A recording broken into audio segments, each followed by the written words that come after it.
सायंकाल का समय सारंगपुर में सारा काम परिसंपन्न होने के पश्चात पूरे संघ के अंदर एक नए उत्साह का माहौल बना हुआ था।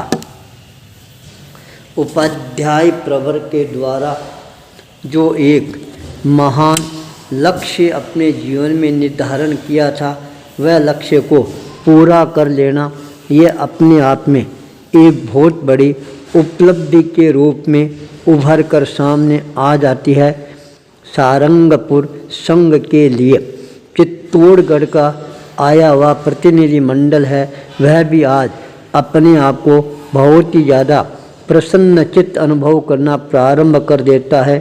सोचा चलो हमारी यात्रा है वह भी एक तरह से सार्थक और सफलता लिए हुए सिद्ध हो गई है। प्रातःकाल चित्तौड़गढ़ का श्रावक समाज इस उत्साह के साथ उत्साहित बनता जा रहा था। अब यहाँ से सीधा चित्तौड़गढ़ की ओर बिहार होगा और हमारे को सबको सेवा दर्शन का अवसर है वह प्राप्त हो जाएगा। रात्रि का समय अचानक 12 बजे जहाँ पर गर्भगृह में विश्राम करवा रहे थे, चारों तरफ प्रकाश ही प्रकाश की अनुभूति होनी प्रारंभ हो जाती है। अचानक इस तरह का प्रकाश देखकर सबके मन के अंदर एक नया आश्चर्य का पारावार है वह उमड़ना प्रारंभ हो जाता है। मुनि सोमचंद्र के मन में और भी ज़्यादा आश्चर्य हो रहा है, क्या बात है, यह प्रकाश आज मेरे को क्या नया दिग्दर्शन प्रदान कर रहा है। उसी समय कानों में आवाज़ आती है, क्या आपने मेरे को पहचाना? आपने तो मेरा उद्धार कर दिया, कल्याण कर दिया। ये शब्द बहुत ही प्रिय और अच्छे लग रहे थे। तत्काल मुनि सोमचंद्र समझ जाते हैं उपाध्याय प्रवर कपिल है, उनका ही आगमन हुआ है। आवाज़ आती है, मैंने अपनी तपस्या को सार्थक सिद्ध बना लिया है। मैं ऊंचे देवलोक में जाकर वहाँ पर देव रूप में प्रतिष्ठित हुआ हूँ। यदि आपका सानिध्य मेरे को थोड़ा और लंबा प्राप्त हो जाता, मेरे कर्मों की निर्जरा है वह और ज़्यादा हो जाती, तो आज मैं नवग्रवेग तक की यात्रा है वह परिसंपन्न कर लेता। पर आपका सानिध्य है वह मेरे को प्राप्त तो हुआ, पर बहुत ही कम समय के लिए हुआ। एक तेले की तपस्या में ही मेरे कल्याण का मार्ग है प्रशस्त हो गया। यदि मैं एक तेले की तपस्या जितना समय और निकाल देता तो आज मैं सबसे ऊंचे देवलोक के अंदर जाकर स्थापित हो जाता। फिर भी आपने मेरे पर जो कल्याण की भावनाएं अभिव्यक्त की, मेरी भावनाओं को साकार रूप प्रदान किया। मैं आज आपको यह वचन देता हूँ, जब भी आप मेरे को याद कराओगे, मैं उसी समय आपके चरणों में, आपकी सेवा में हमेशा उपस्थित रहने का प्रयास करूँगा। इसी के साथ पूरे परिसर के अंदर एक भीनी भीनी सुवास है, वह भी अपने आप फैलनी प्रारंभ हो जाती है। सुवास इतनी ज़्यादा तेज होती है जिसका मापदंड है वह भी कोई स्थापित नहीं कर पा रहा था। इतनी तेज खुशबू है, ये कहाँ से आ रही है। पर जब देवता आते हैं तब अपने आप ही उनका प्रभाव है चारों तरफ दृष्टिगोचर होना प्रारंभ हो जाता है। उपाध्याय कपिल ने अपने मन की बात प्रस्तुत की और कहा, अब मैं जा रहा हूँ क्योंकि मेरा वहाँ पर इंतज़ार हो रहा है। मैं इसलिए जल्दी आया, आपने मेरे पर कृपा की है। मैं अपने ऋण से उऋण होने के लिए ही आया हूँ।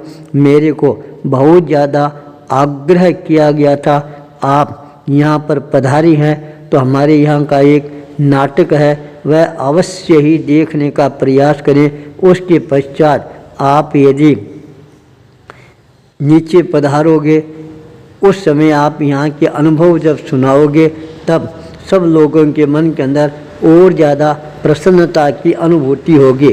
पर मैं जानता हूँ देवलोक का जो नाटक होता है वह कितना लंबा होता है और यहाँ पर कितनी पीढ़ियाँ तब तक समाप्त हो जाती है। इसलिए मैंने उनके आग्रह को भी स्वीकार नहीं किया और सबसे पहले मैंने अपने कर्तव्य को अदा करने का प्रयास किया है। अब मैं जा रहा हूँ और आप हमेशा हमेशा मेरे पर कृपा दृष्टि है ये बनाए रखना। आपकी जो यात्रा है वह यात्रा आगे जाकर बहुत ही ज़्यादा सार्थकता लिए हुए सिद्ध होने वाली है। चित्तौड़गढ़ आपका इंतज़ार कर रहा है और वहाँ पर आपको एक अनमोल चीज़ है वह प्राप्त होगी जिसके कारण आप अपने जीवन को और ज़्यादा समर्पित ढंग से आगे बढ़ाना प्रारंभ कर दोगे। जैन शासन की महिमा में आपका बहुत बड़ा योगदान रहेगा। पर जब भी कोई बात आपके ध्यान में आए या कोई समस्या सामने आ जाए उसका निवारण नहीं हो रहा हो तो आप मेरे को अवश्य ही याद कर लेना। याद करते ही मैं आपके चरणों में उपस्थित रहूँगा। अच्छा अब मैं जा रहा हूँ। ये शब्द वहाँ पर गुंजायमान होता है और तत्काल वहाँ पर धीरे धीरे प्रकाश है वह अंधकार में परिवर्तित होना प्रारंभ हो जाता है।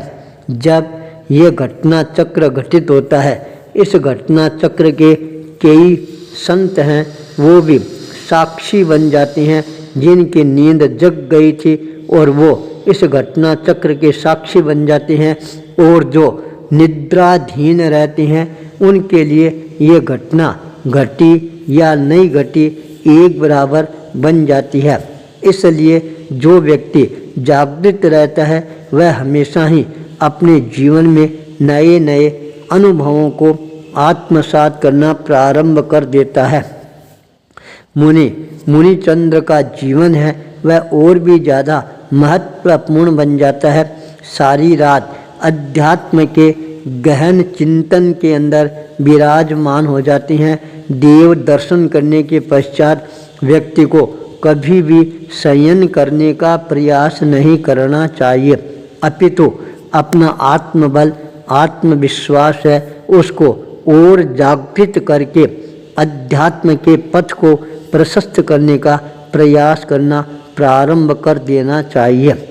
जब ये सारा घटना चक्र घूमता है उस समय स्वयं उनको भी ये सार्थकता सिद्ध होने प्रारंभ होने लग जाती है। चलो मेरी यात्रा है चित्तौड़गढ़ के लिए हो रही है, पर पहले सारंगपुर में मैंने जो एक कार्य संपादित कर दिया है कम से कम उपाध्याय प्रवर्ग के लिए तो अंतिम इच्छा सानंद संपन्न करवाने का एक संकल्प पूरा हो गया है।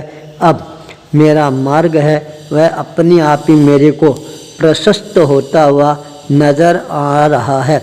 अब यदि मैं चित्तौड़गढ़ की ओर प्रस्थान भी करूँगा तो मेरे मन के अंदर कोई भी प्रकार का हड़का और धड़का है ये नहीं रहेगा। पूरे संघ के अंदर जो एक मेरे प्रति आस्था श्रद्धा और विश्वास के भाव है वो जागृत हो रही हैं। यही भाव मेरे जीवन को और ज़्यादा नई प्रेरणा प्रदान करने वाला बनेगा। मुनि सोमचंद्र के मन में इस तरह की भावनाएं अपने आप ही उभर कर आनी प्रारंभ हो जाती है। मन के अंदर एक नया रोमांच है वह भी पैदा होना प्रारंभ हो जाता है। क्या इस तरह से कोई व्यक्ति कल्याण के पथ को प्रशस्त कर सकता है क्या? बार बार उपाध्याय कपिल का चेहरा है वह आँखों के सामने घूमना प्रारंभ कर देता है। कब प्रातःकाल प्रतीक भ्रमण का समय आ जाता है और कब सूर्योदय का समय आ जाता है पता ही नहीं लगता है। वहाँ से चित्तौड़गढ़ की ओर विहार करने के लिए तैयारियां हैं होनी प्रारंभ हो जाती है। चित्तौड़गढ़ से आया हुआ प्रतिनिधिमंडल है कमर कसकर पैदल सेवा करने के लिए तैयार हो जाता है। सारंगपुर का संघ है वह भी उपकारी के उपकार से उऋण होने के लिए अपने दायित्व का निर्वहन करना प्रारंभ कर देती है। चित्तौड़गढ़ की यात्रा नए इतिहास का सृजन करने वाली बन जाएगी। आचार्य भूपेंद्र।